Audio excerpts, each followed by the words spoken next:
Ako nakamwemwe k'abakunzi ba basketball bari bishikiye ku kibuga ca Departement des Sports mu gisagara ca Bujumbura kuri no w'Imana kwirabira n'amaso yabo urukino rugira kabiri mu nkino za Players hagati ya Dinamo n'Urunani.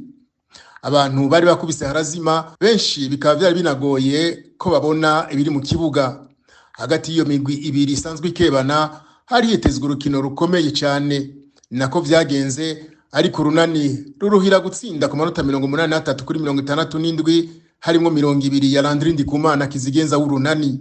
Mu rukino rwa mbere Dinamo yatsinze Urunani ku manota 85 kuri 76 harimo amanota 23 ya Cuma Nowe Toto. Urukino rugira gatatu rukaba rutekanije kuwa gatatu itariki 9. Haba ku bakunzi ba Dinamo canke Urunani nta numwe arizera kuzotahukana ico gikombe kuko iyo migwi isa niyegeranye cyane mu buhinga. Eka na bamwe mu bamenyereza baganiriye na radio RPA bayimenyesheje ko hakiri kare kuvuga uzotahukana igikombe cy'uno mwaka, naho bamwe muri abo bavuga ko Urunani arigo ruhabwa amahirwe. N'imigwi yikomeje cyane imbere y'uko izo nkino zitangura. Nko muri Dinamo tuhasanga abakinyi nka Jeffrey Taylon yamuka muri Amerika, Etienne Tametonge na Kelvin Nyemeke bo muri Cameroon, Garba Chingika wo muri Nigeria na Cuma Toto Nowe yamuka muri Republika Iharanira Demokarasi ya Kongo. Mu mugwi Urunani abakinyi baje gukomeza uwo mugwi ni abanyamerika Patrick Maglin na Perry Petit, Atel Majok James na David Deng Kongor bo muri Sudani y'ubumanuko, be n'abanyasenegale Thierry Sanya, Mamadou Dioumé na Tiam Papa Marik.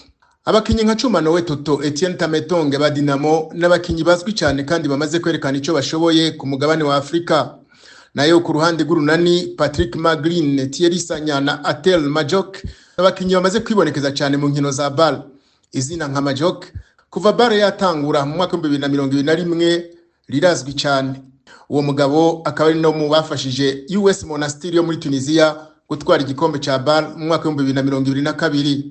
I Bujumbura abakozi ba basketball bafise amahirwe yo kuraba bamwe mu bakinyi beza bamaze kwigaragaza mu mahiganwa nyafrika.